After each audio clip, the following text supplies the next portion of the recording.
And here we go again. I'm sitting down so that you can see my face. Hi there. Welcome everybody to Cast Iron Thursday. Yes, because it's true. The YouTube live video was postponed from last night because, as I'd posted in an announcement, we had a power outage yesterday. The power went out a little past 3 p.m. and as of 8 p.m. last night, there was still no sign of it coming back. So I had no choice but to postpone it, I'm afraid. I was kind of hoping that the power would come back immediately after I posted my announcement because you know how things like that happen, but that actually didn't happen. The power didn't come back until like about 9 p.m. last night. So, as I said, there was really no choice. So, thank you very much to everybody who was kind enough to show up tonight. And this, I guess, at least shows who, well, the regulars are. Anyway, I'm hoping that enough people do show up, do like this channel enough to, when this happens, well, what can we do? We just continue tonight the way we normally do. And that, of course, is to, of course, play around with cast iron, of which we have no shortage of tonight. That's for sure, or any night for that matter. I mean, besides my showing off my silly little collection here, a lot of folks, you folks there, of course, have your own cast iron pans, and that's really the reason why we're all here on this live talking about it because they're interesting and they're fun to use and I very much encourage everybody to use them as much as possible. In fact, I guess that's one way to get started here. Let me move this chair out of the way here. um, and noting that, I've also mentioned as well that I am going on a camping trip this weekend. And especially because of that, I guess I should say that tonight is my going to be my last YouTube live video. What? Oh no, no, don't panic. What's happening? Well, the reason why I'm saying that is because the world is ending this weekend. You'll remember I told you before that I am going to X Day, the Subgenius End of the World Festival, in which we once again gather around to party for the weekend and do everything we can to get the flying saucers from Planet X to finally show up and destroy the world, which has certainly deserved it. While those paid up subgeniuses who have all their faith in J.R. Bob Dogs are ruptured away off to paradise for the rest of eternity. Of course, we've been saying this now for the past 25 years. I mean, X Day is scheduled, mind you, for July 5th, 1998. And yeah, I know. Of course, folks will say, "But wait a second. Here it is, 2023." Well, this is how religious fanatics do it. We go on faith, and our excuse, of course, is that the calendar is wrong, and so what it really means is that 1998 has not happened yet. And so, yeah, it ended in 2000. Yeah, I know. For some folks, it certainly feels like it ended in 2000. That's for sure. If anybody remembers Y2K.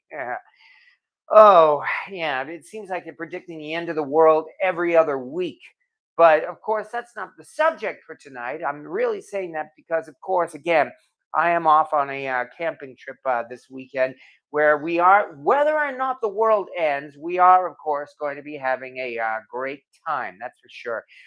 Because they've gathered together nearly 2 dozen independent bands all to get together with their fans and everybody and a lot of friends and everybody to have a weekend of camping and music and a lot of cooking, of course. And that's the part that I'm definitely interested in. In fact, I've packed up a few cast iron pans and they're in the car already.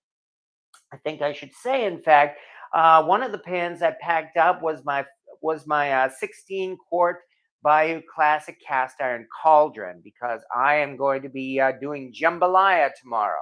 Once my campsite is all set up, I'm going to break up that setup once again, the same one that I used to to deep fry that chicken only a week or so ago. And I'm going to be making a nice big pot of jambalaya.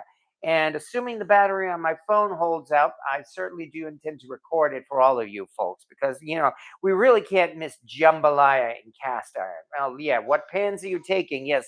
Oh, I haven't even said hello, everybody, by the way, to RT Scott and Alma Wasilewski, LT's Cat and C and K Clock, and so many. What is your last cast iron meal then? Well, actually, I'll get into that in a moment because I kind of splurged tonight in celebration as well and made myself a sirloin steak in the good old Finex pan. But yeah, jambalaya and a cast iron cauldron, definitely. Oh yeah, people talk about what would be your last meal if you were on death row. Well, I don't know about death row, but because we certainly intend to survive the end of the world. Um, but yeah, I mean, yeah, definitely. I've got jambalaya planned for tomorrow, and actually, the big event is scheduled to take place on Sunday morning, of course. So that we'll have a whole weekend party. But in addition to that cauldron, I have also packed up good old Stumpy, my the number 14 size BSR skillet. Um, and if anybody doesn't know about Stumpy, here is his younger cousin. This, of course, is a number 10 size BS&R skillet.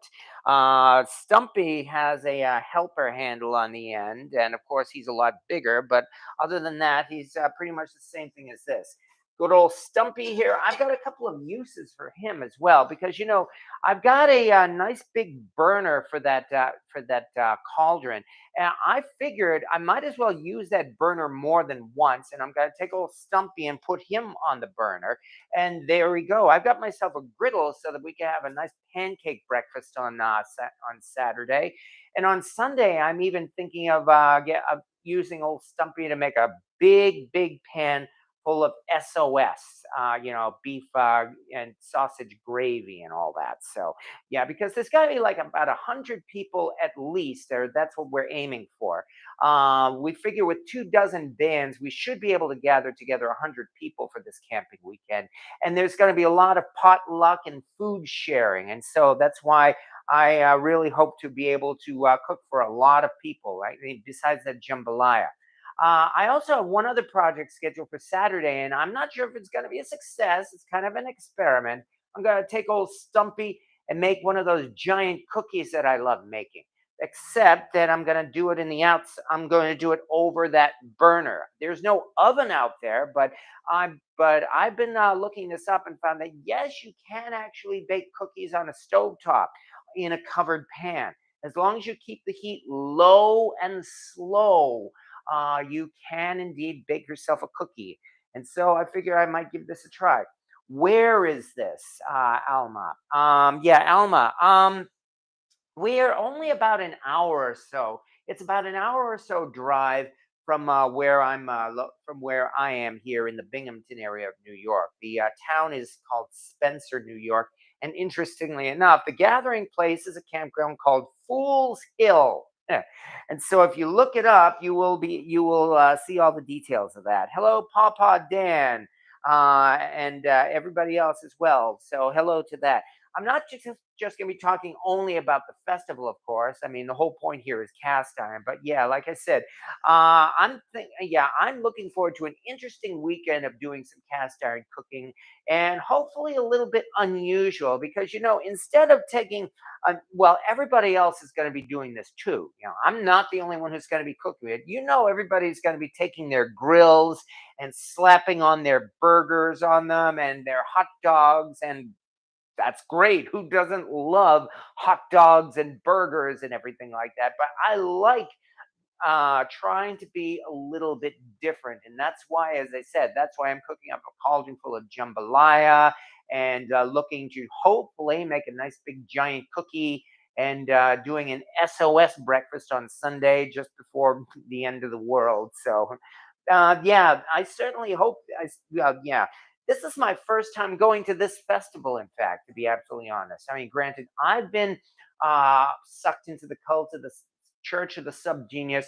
I've been a subgenius since the 1990s, and however, I have not really had a chance to get together with my friends in the church for good grief, the past several years now. So I'm really looking forward to seeing a lot of people for the first time in a long time, and I'm definitely very much looking forward to it. Especially since now, well, the last time I saw them, really, I wasn't this crazy about cooking. But yeah. Oh yeah, the air is so bad in Jersey right now. Oh yeah, we've had it here too in New York. Maybe a little bit more so, in fact. But yes, I mean it's given us hazy skies, and the sun has been red a lot of the time. So it's definitely been interesting, and there's been a smoky smell in the air. I've been joking myself that yeah, I said, this morning I had smoked cornflakes for breakfast. So yeah, that's how it's been here. Leave us your keys to get your irons in case you clock out. Well, don't worry. Let me assure you that when the world ends and I am zapped up into my escape vessel, my flying saucer, I'm gonna come back here and pick up my cast iron. Yeah, because if I can't take it with me, I'm not going. Okay, but um yeah, it's all over the place. Tell me about it. Yeah, Lower Manhattan orange out yesterday. Wow. Um, yeah, yeah, it has been quite intense, that's for sure. Although we did get a little rain last night, and that did seem to have cleared out the air somewhat. But back to the cast iron, I guess, because as I mentioned already, I kind of splurged tonight. You see, um, especially because I'm kind of excited about going out and camping. And also, I have to admit, because I've been on an eating regimen for, well, the last few weeks now, I actually kind of broke down and splurged tonight and made a sirloin steak. I posted a couple of short videos about it on my Facebook page, Cast Iron Chaos, and you can take a look at that because the steak turned out great. And what's more, I made sure to get out my steak pan for that, which I guess is something I can comment on and get the subject to cast iron because yeah, again, that's what we're here for, right? But I tonight was a good excuse to bring out my steak pan, and I have found that when I want to make a steak, I reach for this. I reach for my Finex cast iron skillet. I can't believe I'm starting to get to the point here where I'm going to be celebrating anniversaries of pretty much every piece of my cast iron collection because this was a Christmas present back in 2014. And I was shocked really to realize that, oh, good grief, that means come this Christmas, I will have had this Finex pan for 9 years. Ah, things have time is really flying. It's hard to believe I've had these things for this long. But yes, this again is my is a Finex number 12 cast iron skillet that I was very fortunate enough to receive as a Christmas present in 2014. I've been using it ever since. It took a long time to get some decent seasoning on this pan. I had to strip it and reseason it at least once. But after really trying to use it as regularly as possible. As you can see, this Finex here has got itself a really nice coating of seasoning on it. So I'm quite happy about that. And yes, this is a very heavy pan. It says number 12. The measurements are in fact about 12 inches from one point to another, but the cooking surface might be about, oh, I don't know, maybe about 10 inches or so. But either way, this thing here weighs quite a bit more than a number 10 Lodge cast iron. I'm sorry, a number 8 Lodge cast iron pan. And even though the Lodge 12-inch skillet is one really heavy beast, this may very well be on yeah, in the same level as it. It's got a very thick bottom. This thing is very thick and very heavy, and that's the reason why I like using this to make a steak. Because I find that using thick and heavy cast iron puts about the best sear you can get onto your meat. So yeah, I've had a preference for the heavy cast iron pretty much almost all the time too. And even though I do have a few light pans in my collection, I've shown off my Griswolds before. I've been, I have that favorite skillet that I received as a present a couple of weeks ago, and I have a few other thin and light pans. But But again, when it comes to making a steak, I will reach for that Finex pan because I find it to be about the best thing I can use to make a steak. So yeah, it's hard to season my Austin Foundry skillet too. Yes, yeah, that's the thing here about modern cast iron.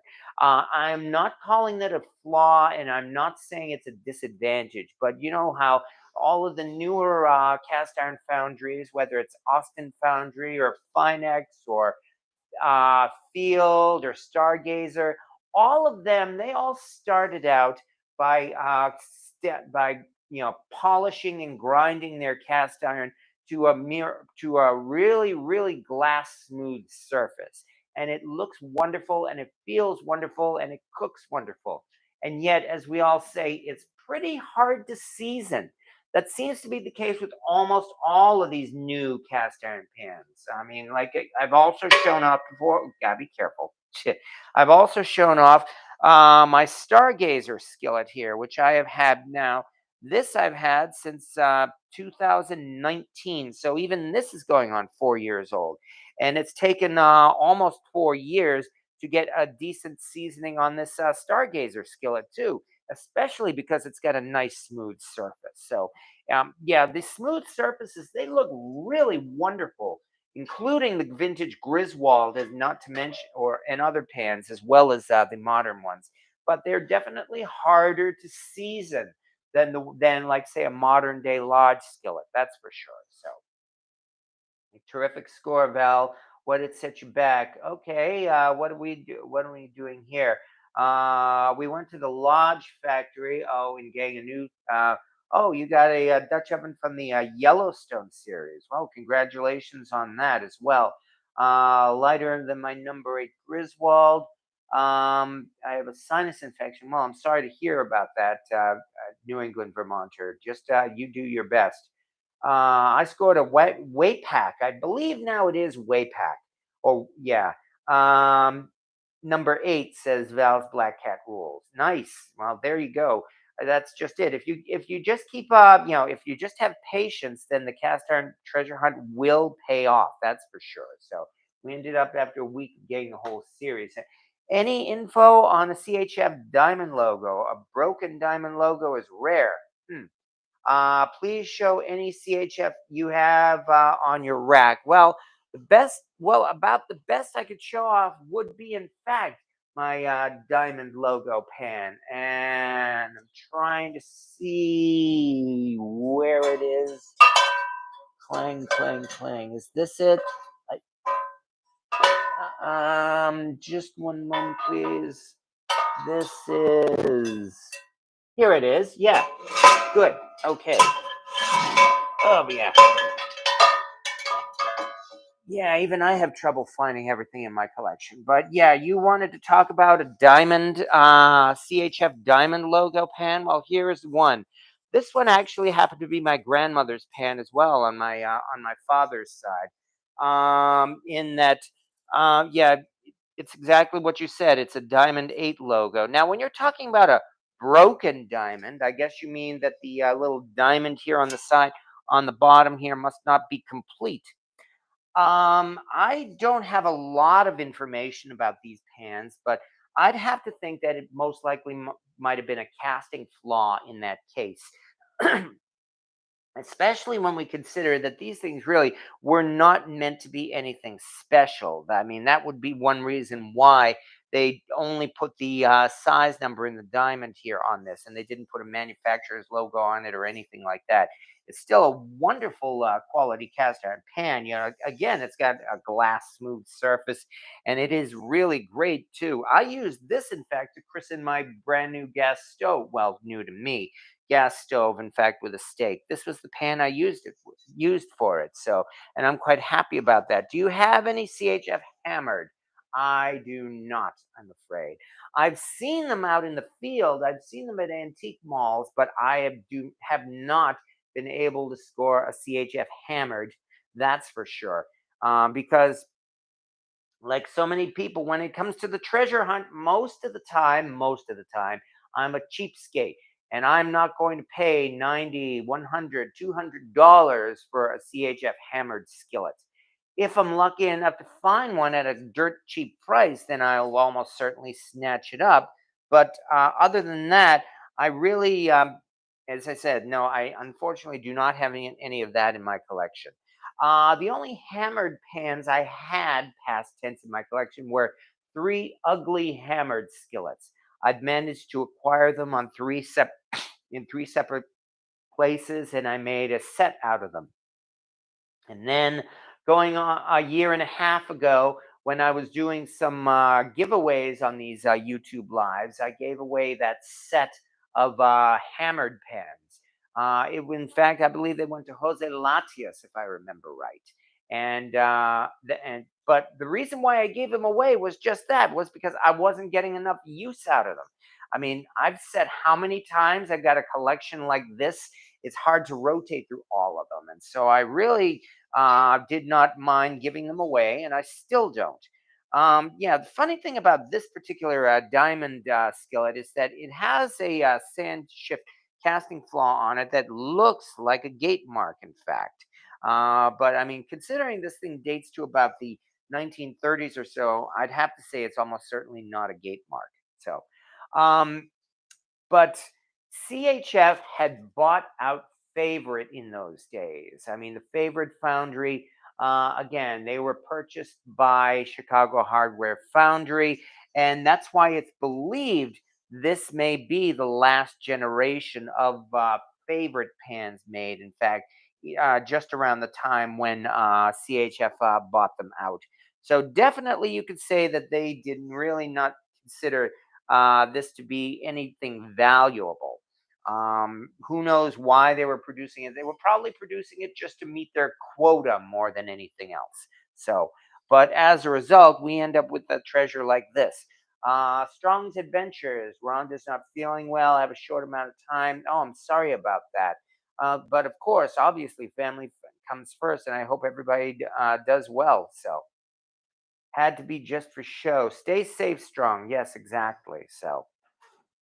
But so anyway, yeah, as far as CHF goes, as I mentioned, and then of course CHF in turn they went out of business sometime around the 1940s or somewhere around World War II. In fact, so they only lasted a few years after that as well, which is always sad when a good company goes out of business. But well, unfortunately, that's how it was in those days. You know, the economic times were really turbulent between the Great Depression and then came World War II. And evidently, the manufacturing boom of World War II wasn't enough to save CHF. So again, my condolences to that. One thing I've learned only recently about Chicago Hardware Foundry, when doing a little bit of research, in fact, and that has to do with another piece.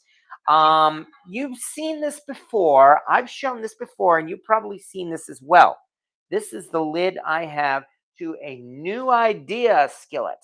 You know those are really interesting skillets that have this Art Deco type design, and here's the thing. Apparently, more and more cast iron, what do you call them? Researchers, I guess, you know, in the cast iron community, they are coming to the conclusion that these were actually made by Chicago Hardware Foundry for quite a while, and I was one of those people as well. We A lot of people thought these things were actually made in England. And in fact, we thought they were made in England in like the late 1800s or so, which would have to mean they were decades ahead of their time because they're a phenomenal quality pan. You know, they're smooth, they have no gate mark, and they've got this wonderful spider web type design on them. But they've uncovered a number of ads for local stores around the Chicago area that show pans yeah, and it actually uses the name New Idea, and it actually shows them being sold there in pretty good quantities. And largely because of that, a lot of people are coming to the conclusion that these were actually made by Chicago Hardware Foundry. They're not hammered, but they've got this wonderful design on them nonetheless. This kind of confirms the my first impression when I first saw one of these years ago, maybe about 10 years or so ago, browsing through the cast iron groups on Facebook, somebody posted a picture of a new idea skillet, and I thought it was an amazing pan right from the start. And the way that thing was shaped, the design of this, it immediately made me think of something from the Art Deco period. Because if because those of us who know or at least have seen the designs and the architecture and the popular styles used in the Art Deco, Art Deco furniture and everything else. This certainly looked like it was something that could have fit into that. Probably the most famous example of that, of course, would be Metropolis, and that famous science fiction movie, the silent science fiction movie from 1927. But yeah, I mean, these things definitely looked like they could have fit right in. So that was my first impression, and then I read and I was told that those things actually came from England, and that impressed me all the more. So, but which comes back down to, again, it's starting again. A lot of people now are coming to the conclusion that these things were in fact from the Art Deco period, and they were from Chicago Hardware Foundry. 500 for iron plus sitting in a hot house during the summer. Ooh, not much by it. Okay, it looks like we've got an interesting conversation going on here. Comes with, oh, is somebody doing house sitting? Is that it? William Hurt. I have one of those eight in a diamond. Yes, I'm sure you do. They do show up all over the place, and they are very nice pans too. It's yet another case where these things here were considered. These things here, I'm convinced these things here were not considered anything special. They were just considered typical run of the mill frying pans, and yet they are such exceptional quality. I personally think that favorite cast iron pans are about on the same quality level as Griswold. They were extremely light and smooth, and again, they're a joy to cook with. I'm making cream of chicken and biscuits in my number 12 century BSR. Well, that's certainly cream chicken and biscuits. That sounds interesting. Oh, did you see today where somebody bought two Mercedes skillets and Atlanta stove and range boxes? Really? That's interesting. Okay, where was this? If this was on the BSR group, I definitely need to take a look at that. It's kind of it does suggest that maybe they did indeed come from BSR, which only increases the mystery of those Mercedes skillets. But that would be something that would be an interesting piece of information. Yes, I do not have one of the Mercedes skillets, unfortunately, and those who don't know, the Mercedes skillets are those strange pans with the BSR design, and yet they've got this this Y-shaped pattern on the bottom as well. Some people call them peace skillets too because they look like the peace symbol from the 60s, or again, the Mercedes Benz logo, and that's why they call them that. One other thing about those Mercedes is that lately, some people, not everybody, but some people have gotten the idea that those Mercedes skillets were all made with Teflon or nonstick coatings. Because apparently there have been more than one specimen of them discovered with a Teflon coating on the top. I mean, it's a cast iron pan, and then they applied a Teflon coating to it. And apparently it did not stick very well either. So, hence non-stick. But that is definitely an interesting piece of information. I am going to have to look it up and see what's going on with that. So we're talking about a $500 Griswold waffle iron. Well, these days with Griswold prices, I would not be surprised if somebody's selling a Griswold waffle iron for $500. I'm typically seeing Griswold waffle irons these days going on somewhere on the order of maybe 150 to $200, which is still out of my budget. That was one reason why I ended up getting a Stover waffle iron myself. But even so, of course, anybody who actually manages to score one of those, well, I'm sure you'll get a lot of use out of it because those cast iron waffle irons, they're a lot of fun to use. I've used mine a few times. Yes, the BSR group. Okay, I'm definitely going to have to take a closer look.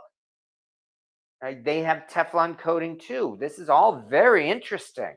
So yeah, I mean, maybe okay. The funny thing is that the people on the BSR group who were former employees of BSR, including the president, knew nothing about those Mercedes pans. He had no information about them for a long time, and yet it seems like evidence seems to be coming up that suggests that in fact maybe they are indeed or were indeed some kind of a series made with, especially with nonstick coatings. So that is all very interesting. Of course, Teflon on cast iron. Why? Well, that's a very easy question to answer, William Hurt. The reason why: marketing, sales, profit. I mean, again, cast iron, like it or not, had really fallen out of favor. Not just because of foreign competition, that was part of it and a big part, but the other big part that really drove the nails in the coffin for so many of the cast iron manufacturers was the fact that cast iron was not the number one choice in for American cookware for just about anyone throughout much of the 60s and the 70s and the 80s. Non-stick pans had become the thing, like it or not. I mean, yes, we all know, we all have lousy things to say about non-stick pans, but the simple fact is they were popular. They are still popular. Cast iron has been making a big comeback, yes, but even now it's still just a niche market. And so, obviously, in order to survive or try to maybe break into a new market, BSR in particular did a lot of experimenting. And it is known already that they did try experimenting with Teflon coated cast iron pans. They just didn't sell well. And so, as a result, this was not enough to save the company. That plus a whole other bunch of other things that all led to BSR eventually going out of business. But this was one of them. That I mean, why? Because they were trying to, because they were trying to sell them. They were trying to find a way to, obviously to make revenue, which is what business does. So I just got here, but are you talking about the Buccaneer cast iron with allegedly no nonstick, but they couldn't prove it? Uh, Buccaneer cast iron? No, I actually, and I don't even recognize the name Buccaneer. I mean, yeah, I know it's a pirate, but I'm not sure about Buccaneer cast iron. Um, we are talking about the so-called Mercedes skillets, the BSR pans that have that design on the bottom that looks like the Mercedes Benz logo. They call them the Mercedes skillets for that reason. And again, it seems like we're getting more and more evidence to suggest that those Mercedes skillets may very well have been. I'm not the one who can definitely say, yes, this absolutely proves it, but it does look in that direction that it appears that the Mercedes skillets seem to have been part of a series of cast iron pans with non-stick coatings. And we've kind of been talking about that for the last few minutes. But there's one thing about the Mercedes skillets that is still a mystery.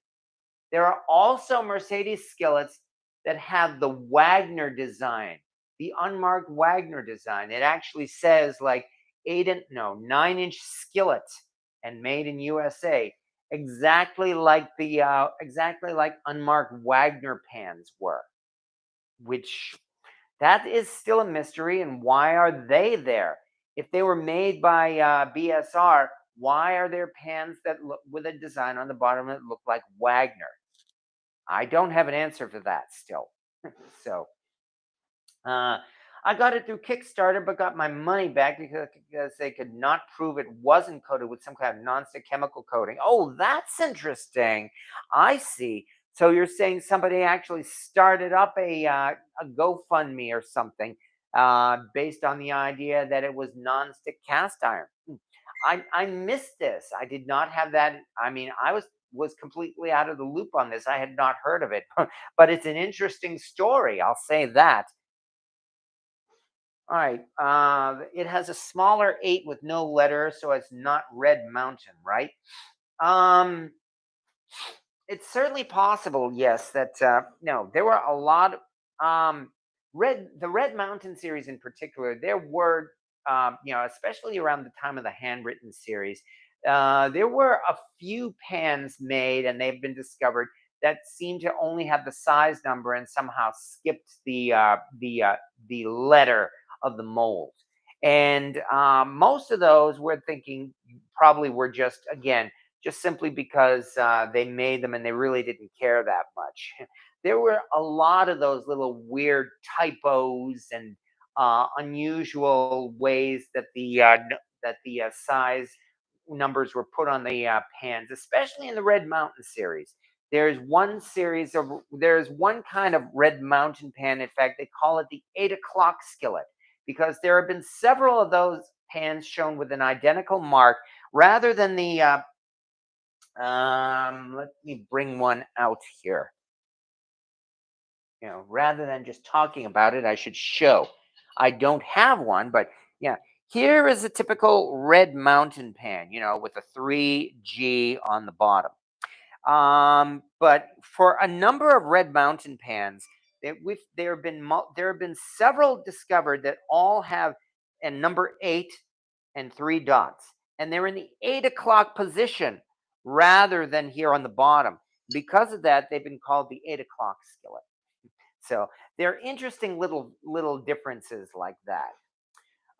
Story and pictures of Mercedes skillets forwarded to you. Well, thank you very much, Papa Dan. I definitely would like to see more of that because that's a really interesting piece of information. In fact, oh crap, I just dropped a uh, hanger of this pan. That's all. In fact, I'd even like to update my web page on BSR with this because it is becoming as I said, it's an interesting piece of information. So thank you very much for telling me that. Any cool finds out of the Binghamton area? I'd love to go treasure hunting when I visit my dad. I have been lucky enough to find a few pieces, in fact.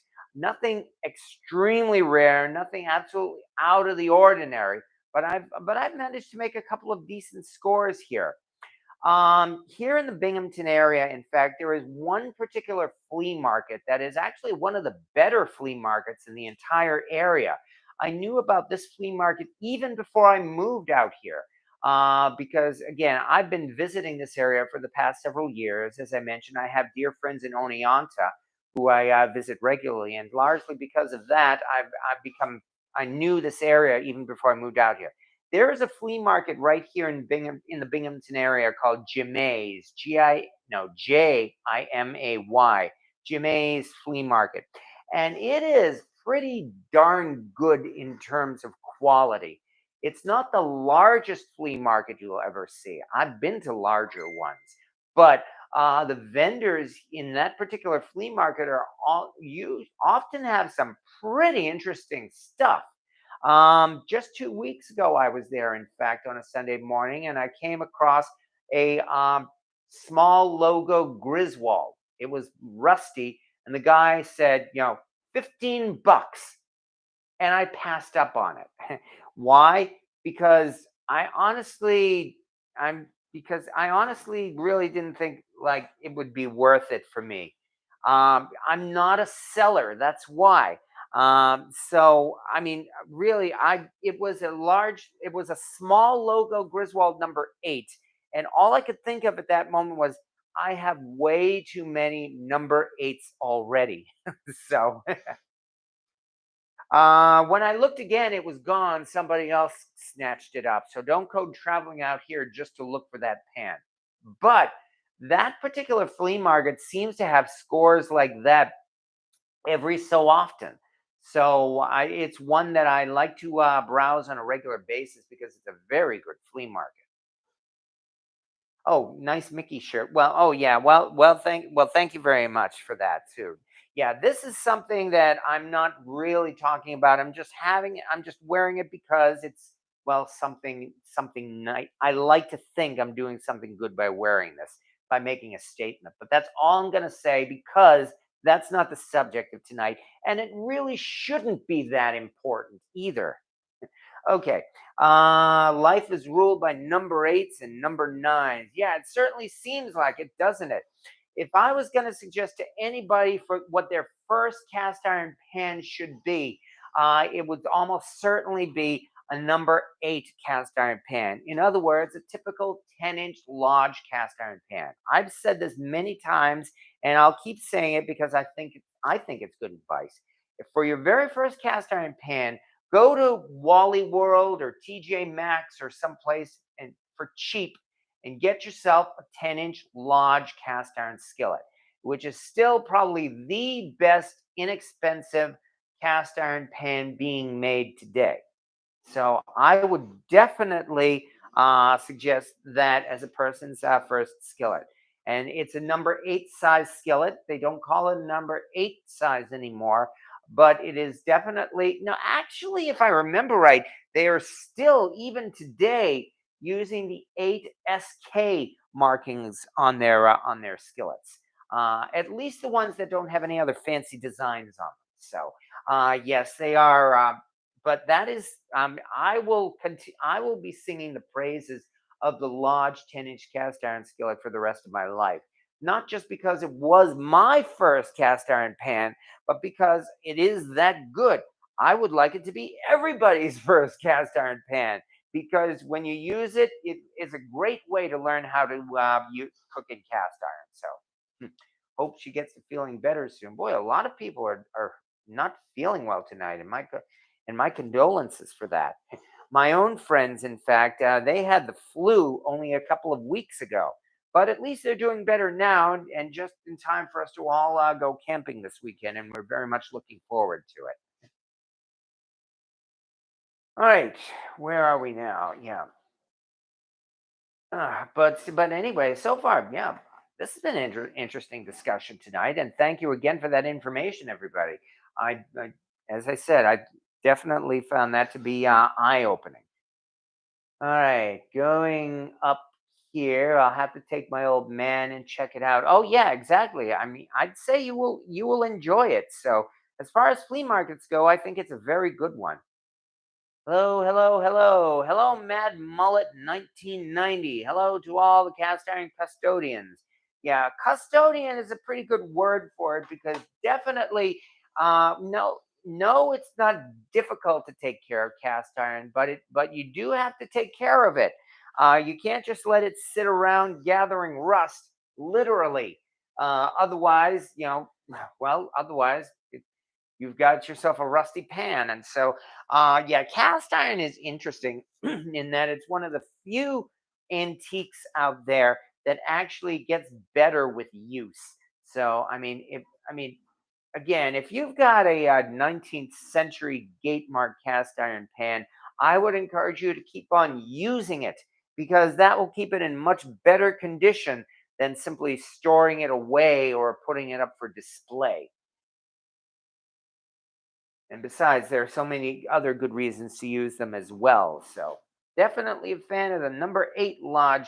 Just picked up a chicken fryer. Well, and again, congratulations on that. Yeah, I like a chicken fryer too. I've got a number nine unmarked Wagner chicken fryer. And those are especially great, not just for frying chicken, but you consider as well the deep skillet is nice because it helps cut down on the splatter when you cook in it. So the reason why it's a good reason why they call it a chicken fryer, that's for sure. Found a straight side, flat bottom kettle with very smooth inside and out. Really? Nine on the bottom, holds well over a gallon, ring on the side. Oh, that definitely no gate mark. Well, that's surprising. Um, Without knowing anything else and without seeing a photo of it, I have to guess that might well be still one of those stovetop kettles from that era. But the fact that it has no gate mark could suggest maybe that it's a later one of the series. maybe post 1900 perhaps. Um, I don't know when they actually completely phased out those pans, those generic pans, but my guess would have to be sometime around the turn of the century or so, because that, of course, was when the all of the cast iron names that we all know, they were all up and running at that point, and they were all doing pretty good business, at least at first. And so, with all of these cast iron manufacturers that we do know about, eventually those generic pans just seem to, well, they just seem to stop making them anymore. Who makes the cast iron racks? Where can you buy them? Um, I got this off of Amazon. Um, and this was a few years ago. Prices unfortunately have gone up just like everything else. But on Amazon, I can get a pretty good you can get a pretty good deal on wire racks. Wire racks actually are so common that often, once again, if you go to a flea market, there is a chance that you could very well find yourself a wire rack as well. Again, I actually made the expense of going through and Amazon and getting one myself so that I could have one that met my needs. And it certainly is meeting my needs too. I certainly don't have any complaints about that. That's for sure. Sleeping under the stars. I'm jelly. Well, not exactly under the stars. I am going to be in a tent because I'm afraid I am not one of those off the grid type of people. I am definitely very fond of civilization. And you can tell that just from the fact that I'm actually taking a cast iron cooking setup with me. In fact, my car is pretty much packed at this point. Between the cast iron and the burner and all of the necessary cooking supplies that I need to take with me, along with a table, along with the tent, ugh, and a sleeping bag, and all the usual stuff. Yeah, no, I am not going to be going off the grid at any time in my life. I think I can safely say that at this point. Kudos to those people who are able to go off the grid. I'm just not one of them. I've got my own hobby. Thank you. Got him packed for camping. Yeah, exactly. That's where old Stumpy is. Stumpy is right now in the car. I've got him tied down with a couple of bungee cords, in fact, so that he's safe while I'm traveling. I'm just glad that this place is less than an hour away too. So, yeah, because up until I moved out here, it's like these pilgrimage I was going on typically were anywhere from 10 to 12 hours. So I'm really glad that this commute is going to be much shorter. That's close enough. And good night, Billy. Yes, and have a good evening as well. So, all right. Okay, that's anyway, I've been talking about all of that. I mean, I mentioned that I'm going on my camping trip. We've had some interesting discussion as well about those Mercedes BSR skillets, but I mean, there's any number of topics as well, and as well, I don't mind either people talking about their own cast iron pans too. What time you leaving? Well, in fact, my friends from Oneonta, I've told you about them enough times, Anthony and Panic Bedlam. They are heading out at about 6 o'clock in the morning and they're going to stop by here for breakfast. I offered to make them breakfast, and then we're all going to be heading out to the campground, and we should be there by about 10 o'clock tomorrow morning. So there will be plenty of time to set up and get ready and everything. What's on the camping menu? Well, yeah, I went over that earlier, but I see no reason why I can't repeat myself.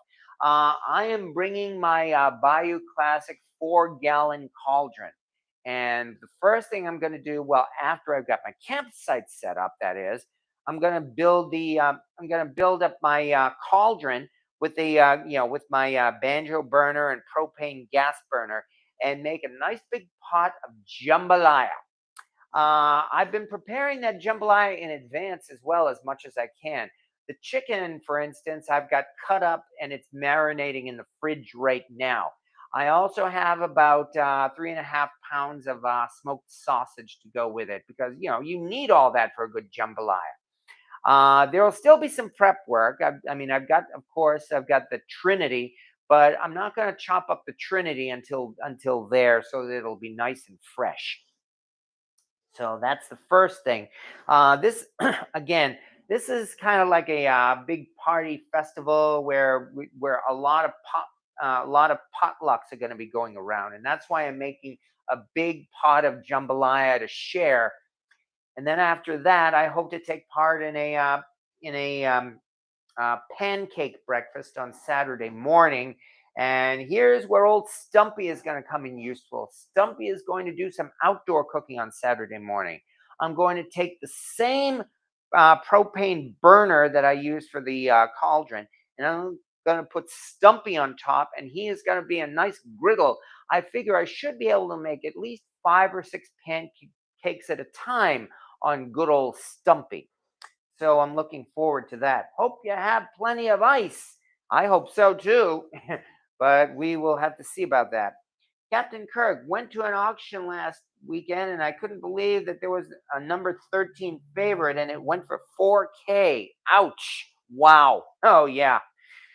Oh, yeah. Definitely cast iron. As I said, it's becoming more popular these days, if anything. And so as a result, the prices are going up. Those of us and those of you who got in on the ground floor and have already been collecting cast iron for the past few years, well, good for you. That means you already have got yourself some great collector's items. If you were to sell them, you'd make yourself a pretty penny. I personally am in the users camp, and I would prefer everybody to use their cast iron. But hey, I don't know what your life is like, and frankly, who knows? You could come into some kind of a situation where you might have to sell some pieces in your collection. Hopefully, it's a good situation, and if that happens, well, again, you've got yourself some good collector's items there. I like to think I do too. Who knows? And besides, once I pass away, I mean, it'll happen someday, maybe in a few decades or so. There is the question, of course, of what they will do with my cast iron after I'm gone. And that's where the other joke comes in. If one of your great fears is that when you die your wife will sell your cast iron for what you told her you paid for it, you might have cast ironitis. Not trying to be smart aleck, but have you ever set up a tent before? Actually, yes. Even though I'm not an off the grid person, I have been camping off and on for at least the past 20 or 30 years or so. I've set up a number of tents. And at least your typical store bought tent. Homemade tents and hammocks, no. But store bought tents, yes. I've set up quite a few of them, and I've helped people set them up. So setting up my campsite is going to be a breeze. It's still a lot of effort. It always will be, but I am not worried about that in the least. So fortunately, I'm not a novice when it comes to camping. Thank goodness. I may not be an expert, but I do have a little bit of experience. So that part's still going to be not bad. That's also why my car is so packed because I've got to take so many things with me to do cooking. Oh, I've got all of these utensils, and as well as got to bring my own spices, as well as the cast iron, and of course all of the stuff to wash up and clean up afterwards. Even things like a wash basin, and oh man, and a whole bunch of other things. I've got sponges. I think I forgot to get dish soap. I'll have to pull one out from the kitchen or something. So yeah, I definitely should do that. But yeah, I mean, keeping my cast iron clean at a campsite can be a lot of fun. And I do intend to have fun. I mean, the cooking is a lot of fun, but I do intend to do things other than cooking too. So, yeah, I mean, after all, we've got all those bands there. There's going to be a lot of partying going on. You better believe I want to have fun. So, I'm not going to just keep to myself. Like here in Louisiana, as we call ours bats, your legacy will be in a museum. Well, maybe I'll donate it to a museum. Who knows? Have you used your fish spatula enough yet to tell if you like it?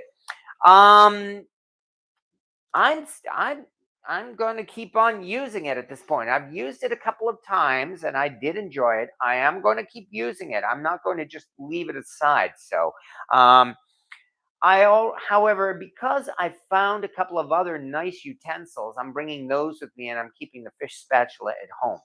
I posted about those on my Facebook, and I also posted that video, that short video.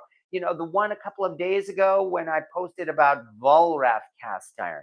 That was because I made that score there, and in fact, this was only last weekend at the flea market. In fact, Jimay's flea market. I paid $1 for a set of three spatulas because I thought they looked nice, and I thought I'd really happy to have them along when camping. And then I looked at them over, and they turned out to be from Volrath, which I thought, great. Hey, there's a little score for you. And even though there does not seem to be that much of a collector's market for kitchen utensils other than knives, apparently, well, some resellers say otherwise, but apparently, no, I have no doubt whatsoever that I got a good deal for paying $1 for three Volraths. In fact, I'm almost thinking now, once the camping is done, maybe I will retire the actual spatulas I have in my kitchen and start using those Volrath spatulas on a regular basis because they look like a nice shape. They're nice shaped. So my wife bought some Avon Skin So Soft. Oh, that's shit. Yeah, okay. I am not going to argue. I'm not going to get into a fight. All I know is that from what I have seen, Skin So Soft no does not repel insects. Why does it seem like it does? Well, just because when it's first applied, the odor keeps the insects away. But that's all I'm going to say about that. I'm not going to argue about the pros and cons of Skin So Soft. So all right. Was able to finish the Wives Iron Mountain set because the book I had didn't have a 14 listed. Got a number 4. Well, we know now Oh, wait a second. Did you say Iron Mountain? Oh yeah, Iron Mountain. I thought you meant Red Mountain. Um, I saw something within the last week or so that may suggest that there might indeed be a number 14 Iron Mountain out there. Sorry to say that, but look around on Facebook, and I, I do not remember exactly where I saw that. It might have been perhaps on not Patriot Cast Iron. I'm thinking there's one called Cast Iron Classifieds, but I do believe somebody mentioned a number 14 Iron Mountain. Works on us for hours. It has to be the oil kind. Hello, everybody. I'm way late. Not feeling up to it, but I'm here. Yeah, Debbie, that definitely seems to be going around. A lot of people tonight, unfortunately, have either been not feeling well or they've had to leave to care for other family members who are not feeling well. Um, so yeah, this definitely seems to be going around. In fact, I better be careful this weekend. That's for sure. Fortunately, I had my flu shot last. Well, it was last fall. I can only hope that it's still up to date. All right. Hey, how are you doing? Okay. I haven't had a chance to check my email yet, Captain Kirk. If you're saying you sent me a picture, but again, I mean, I'm here in this live, so I'm afraid I haven't yet been able to check my email. I will do so though as soon as we are done here.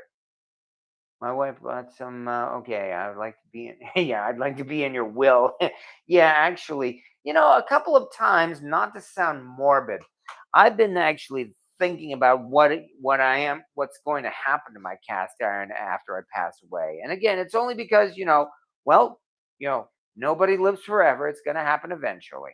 My thought is that I've been kind of thinking about it in that first of all I'm going to have to really put together a will, of course, with instructions. What I think I might do actually is allow a couple of close friends to pretty much have their pick and choose from my collection. For the rest of it, I think I'm going to say something like this: they should probably hire an estate sales company and auction off my cast iron. Do so, but I would want to specify an online auction. especially so that I'd be able to make it available to everybody here on the internet, not just people in my local area. So it's a thought. I mean, it's not something I've given a lot of thought to, and because I mean, yeah, obviously, but it's something I've kind of thought about. Have you been making French omelets since your video? Never heard of them before your show. Now can't quit making them. Really? Well, it sounds like you're having a lot better luck making French omelets than I have. That's for sure. So, Canadian wildfires. Who smelled them yesterday? Yeah. Oh, yeah. Here in New York, we've been getting a lot of that. I mean, that smoke has been so intense that some people in my town have been complaining about breathing problems, and they might very well be having them. There's definitely a smoky smell to everything here, and I've been joking as well. I've been saying things like, "Yesterday, I had smoked cornflakes for breakfast." So yeah. That it's definitely been something, but it's not going to last forever. The males don't bite, only the females. Yes, that's actually true. So, yeah, have a good night, Captain Kirk. Yes, exactly. Have yourself a good night as well. Broken ribs aren't fun. Exactly. Take it easy. Yeah, do be careful. Oh, yeah, it's definitely. I mean, so many people are not feeling well, and you all have my condolences on that. All right. Okay, having said that, I guess we can get back to the subject of cast iron here. Been making French omelets for one. Yeah, it's been busy the last couple of weeks as well, and I haven't really even had a chance to make omelets. But it's one of many things. All I can do is keep on practicing as soon as I can. What can I say? It's like I work a full-time job, and again, I've been on an eating regimen. So, I've been doing my best not to go hog wild. Tonight, in fact, was the very first time in a few weeks that I actually did that. I'm not guilty about it either because man, that steak was good. And also, I've been feeling really good about the weight. I have been losing some weight too. So even though I took off this one day, especially since again I'm going camping this weekend, I am going to be getting so much exercise. Yeah, and I'm not just saying not yeah because I'm going to be moving around. I'm been doing a lot of exertion. Oh, I am definitely going to be burning off calories this weekend. So I I am not worried at all about that. That was one reason why I decided to celebrate and have a sirloin steak tonight. And I did not regret it either.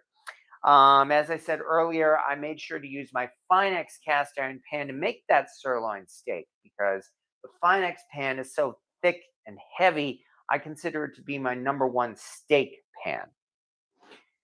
I Home Goods has them wire pot and lid racks. Oh yeah, I know what you're talking about. These things here. I'm not sure if you can see this very well, but I have one of them, and I use this especially for some of my extra lids. That's one of the rules of the hunt. Is that if you find a cast iron lid and you can afford it, be sure to snatch it up. You'll find a use for it. It's almost certain about that. In fact, let me show this one here. I haven't had a chance to show this off very often. But here is a lid from the 19th century, in fact. This would almost certainly have been made for one of those cast iron spiders. It has a gate mark on it, and man, is this thing ever thick and heavy. So you can be sure this thing was definitely meant for coals, that's for sure. This is a number 12, which meant in that case, this is a 12-inch lid, and this rim is probably maybe almost 12 inches as well. And what does it say? It says Gibson Love Manufacturing Company, Chattanooga, Tennessee. Whoops, let me do it here. Chattanooga, Tennessee. And again, that's Gibson Love. In fact, if what's her name? Oh, yeah, Cooking with Bobby Joe. In fact, if she's here, so yeah, this is in fact from her hometown of Chattanooga. This is one I acquired several years ago. And shame on me, in fact, it's been kind of sitting around gathering dust. I definitely need to make some more use out of this. I should probably see which pans this thing might fit on. It's a little too big for the Finex for starters. On the other hand, if I compare this, let's move this over here. It's actually a tiny bit small for a BSR. Here, let me get this out in the light for you. Oh, boy, this is heavy. Here is a BSR number 10, and here is that number 12 spider lid. It's, this is heavy. It fits on it nicely, although again, it's a little bit small. I probably could use it like this. This might not actually be a bad thing. Maybe I should actually use this like this. Yeah. But as you can see, it fits a little under the rim. Ugh. Anyway, here it is, a BSR with a spider lid. Damn, this is heavy. Oh boy. Gripe, gripe, gripe. If it's so heavy, why did I collect them? Shit, can't answer that. Anyway, goes back to what you said again. If you have a chance to snatch up a stray lid and you can afford it, I would definitely say to do it because you will get some use out of it. That's for sure. No saying goodnight to anyone. Someone was leaving. Wish we could see all of yours. Or say, I'd be too scared to leave. Yeah, exactly. Scared I'd miss something. You're only taking 2 cast iron items camping? Well, actually, I'm taking, let me see. I mentioned I'm taking Stumpy. I'm taking that cast iron skillet. I'm sorry, that cast iron cauldron. I am taking a couple of pieces from my from my giveaway pile. In fact, I've taken out a BSR number 8. And in fact, I've also taken out that Wagner skillet lid from a double fryer. Both of those I'm taking with me just in case I have the opportunity to do something with them, like maybe trade them or something. I mean, that's why it's my give it away pile. I have it sitting there because these are extra pans. And if I can get some use out of them, good. It'll be a nice, I mean, I admit I can show them off. Okay, I think maybe I'll do one other thing because there's a secret that I have not told anyone yet, except for a couple of dear friends, my friends from Oneonta. And that is that I've got a very special pan. Oh, Mobley looks like she's found herself a moth and she's chasing it. Boy, she was chasing a mouse last week and now she's chasing a moth. At least she's having fun. Anyway, I'm going to show you folks something very special. Let me get it out right now because, except for my friends, no one has seen this pan before yet. And I'm going to be revealing it tomorrow at the Subgenius X Day Festival. And wait till you see this, folks.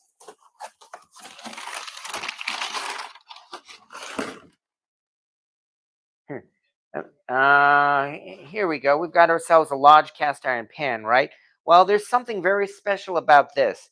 Folks, get ready and take a look. Here comes the reveal. The very first time anybody has ever seen the J.R. Bob Dobbs cast iron skillet. Here it is. And I am going to be showing this off at Subgenius X Day tomorrow.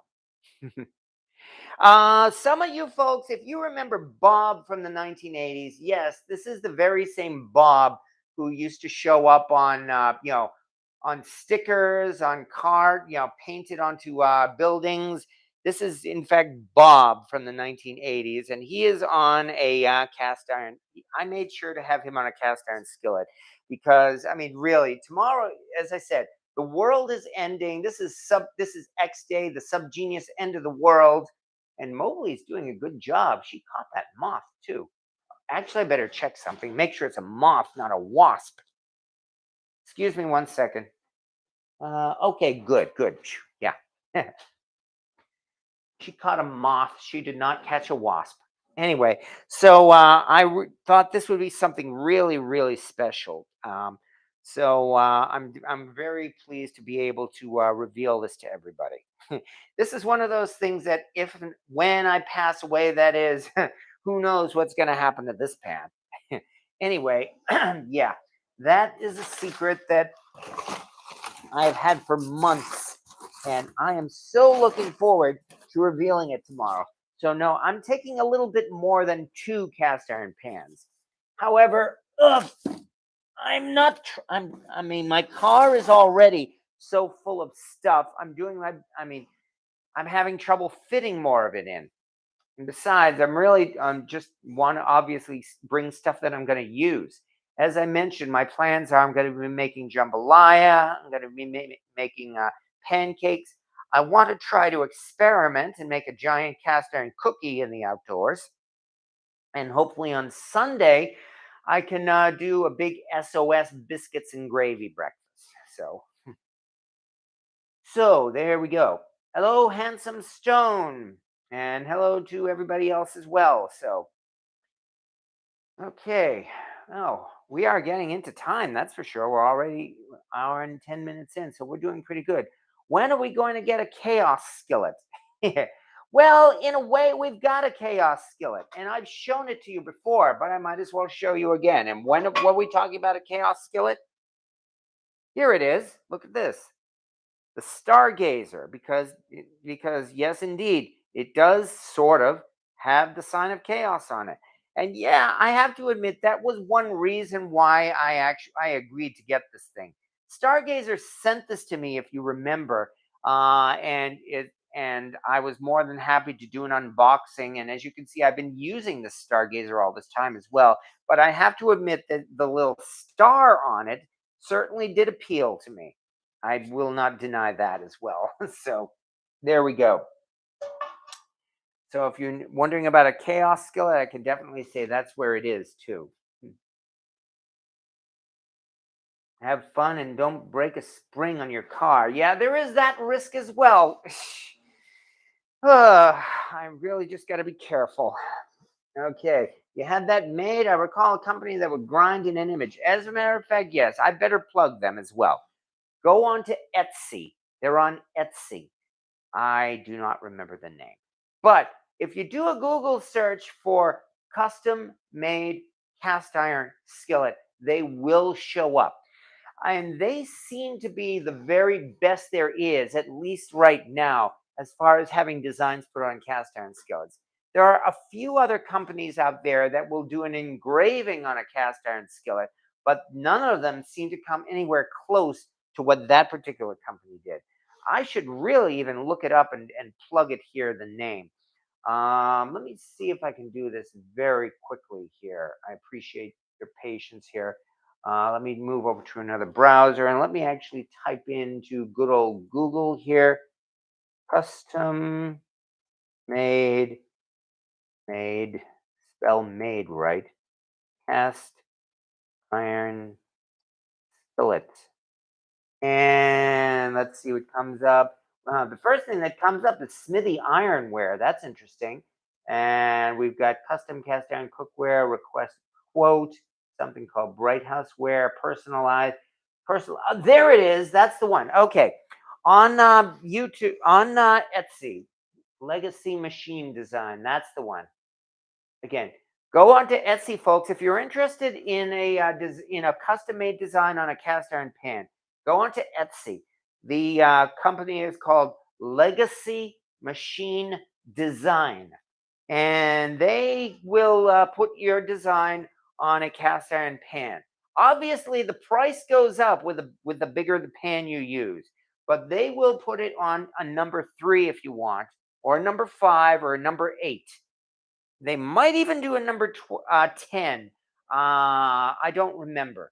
I had that one put on a number 8 because, of course, a number 8 is the universal size. And so I just wanted to be able to use that pan and not just display it because I definitely intend to use it. So, okay. But anyway, that was the name. Oh, somebody did. Yes, exactly. Legacy Machine Design, Elsie's cat. You're exactly right. That is the one. Um, okay, Van Dyke on that skill. So handsome got a great buy for $5. Well, I'm definitely gonna have to see what that is. If I go up here a little bit, I recall a company that would grind on an image. I'm not seeing what he got for $5, but I would be interested anyway. It was a guy named Bob. I don't know who he is. Okay, guy named Bob, the one who I had on the skillet. Go onto, like, say, Wikipedia, for instance, and look up Church of the Subgenius and look up J.R. Bob Dobbs. He has been around since the 1980s. In fact, became one of the first memes, one of the first clip art memes. His face and his smiling image with the pipe, they were everywhere, all over the place, all over the country. It even spread to several other countries. The 1980s was really the height of popularity for the Church of the Subgenius, but it actually stuck on. And I've been a member of them, in fact, since the 1990s because I've had a lot of fun and I've met a lot of great people in that group, which is why I'm going out camping tomorrow, in fact, to be, as part of the Church of the Subgenius, to take part in Armageddon done right. As I said, we are going to party like it's the end of the world because it is, because finally the exits are going to arrive. The flying saucers are going to come down and they're going to destroy the world, except for those paid up subgeniuses who are members of the Church of the Subgenius. So, yeah, we get to be whisked off into space while everyone else fries in hell. But before we do so, we are going to have a hell of a weekend partying too. And that's, as I said, that's what I really intend on having a lot of fun with my friends, hearing some interesting music. These are all going to be independent bands too. So, I mean, the cost of the whole thing, the ticket for the weekend was about $45. That doesn't include the camping. But it's going to be worth it because, again, it helps a whole bunch of local bands. We're just talking like the type of bands who, you go to when you go to a club on Saturday night. I mean, not somebody like, I don't know, not like Beyonce or something like that. But that's why independent music, I'm more than happy to support it. And most of all, it's going to be a lot of fun. That's really the thing, probably the most thing. Why is the alien proof of existence stuff starting to come out? Oh, yeah, that is a whole nother topic, isn't it? That's for sure. Of course, thanks to AI designs and, of course, CGI graphics, we're seeing a lot of so called alien evidence these days, aren't we? And that's about all I'll say there. I believe you. Everything is changing. Okay. Are you taking your fish fryer to fry your fish you catch? Well, I'm not going fishing, unfortunately. This is, again, this is land. We're going to be camping at a campground, and I don't even know if there's going to be any place to do fishing. But that's why everybody is going to be doing their own cooking, and there's going to be a lot of potluck stuff. And that's why instead of making fried fish, I'm going to be making jambalaya and SOS. And I definitely intend to enjoy it too. Yes, exactly. I'm going to go out with a bang. We're going to party like it's 1998. And I want to do my part to have fun. And that's really the whole thing, is having fun. And of course, that's really the whole thing about this whole subject that we're into here. The whole thing about cooking in cast iron, because I mean, we make a lot of food. We have to cook because naturally you have to eat. You have to feed your family, and cooking is a lot less expensive than buying store bought night after night after night. So of course, naturally, cooking is really the best thing you could do. But even more importantly, it should be fun. It should be fun to cook. And that was a lesson I learned late in life. I was one of those people who, for most of my life, until I turned about 42, 43, I would have told you I couldn't cook to save my life. And for up until that point, yeah, I was one of those people, like most people here in America these days. I had a freezer that was full of Walmart um, frozen pot pies and microwave pizzas and Walmart burritos. Those three things: the pot pies, the burritos, and the pizzas, the cheap stuff. And believe me, I would have said that I could not cook to save my life until I caught the cooking bug. And in my case, I happened to catch the cast iron bug. And the reason why I caught it, and the reason why I have been cooking for the past 13 years, and the reason why I have this whole collection here is because it's fun. And I would hope for all of you, it's the same thing. We do it because it's fun. I mean, the cooking is fun, the collecting is fun. It's interesting and it's fun. It also produces some really great food too. And the food is fun. But that's really the number one thing, having fun. And that's why I'm going out tomorrow to have some friends partying and camping and cooking this weekend because we're out to have a lot of fun and I'm definitely going to enjoy it.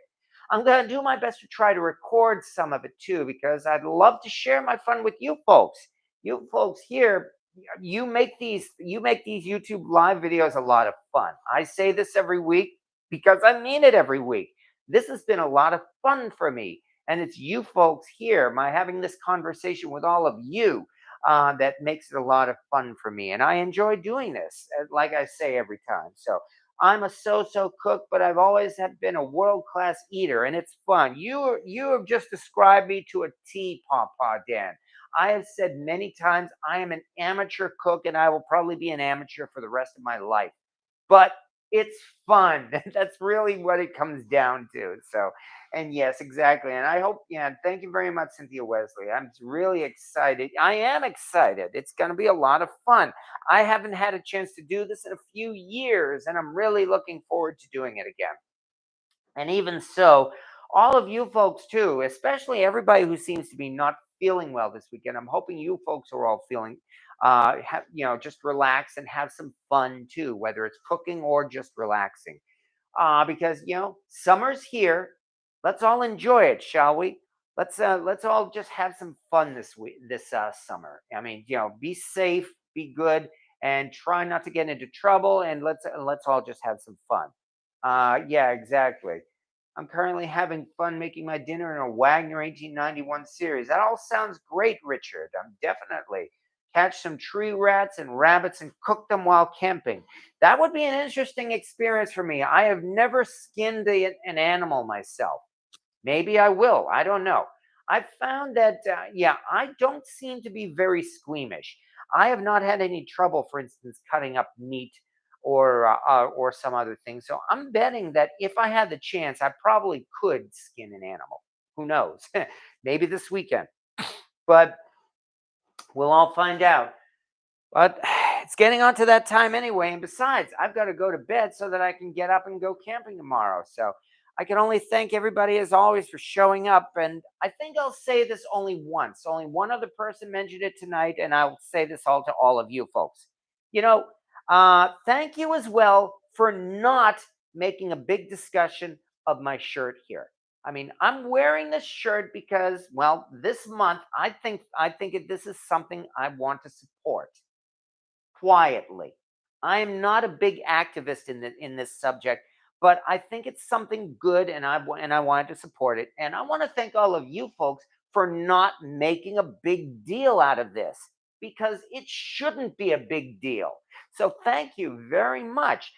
For just staying on topic and really just talking about the cast iron, and just here it is. And I'm not making a big deal out of it, but as I said, it's something to I think it's something important. So thank you very much for that too.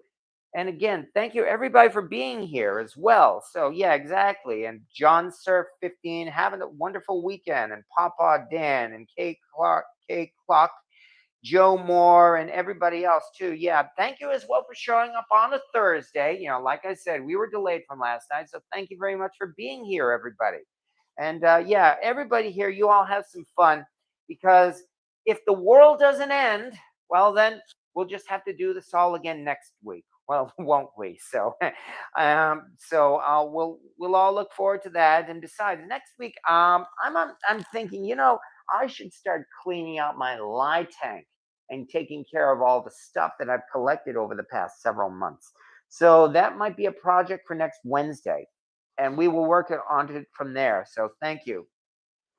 So thank you again, everybody. So so I guess we'll call this an evening, and I'll have some fun this weekend, and I'll do my best as well to take photos and take videos and share it with all of you. So until then, as I like to say, everybody, yeah, exactly. Pretty sure you have a hodgepodge of beliefs. Yeah, exactly. Here for all the chaos. And that's all we'll need to say about that. See you all next week, and see you next Wednesday.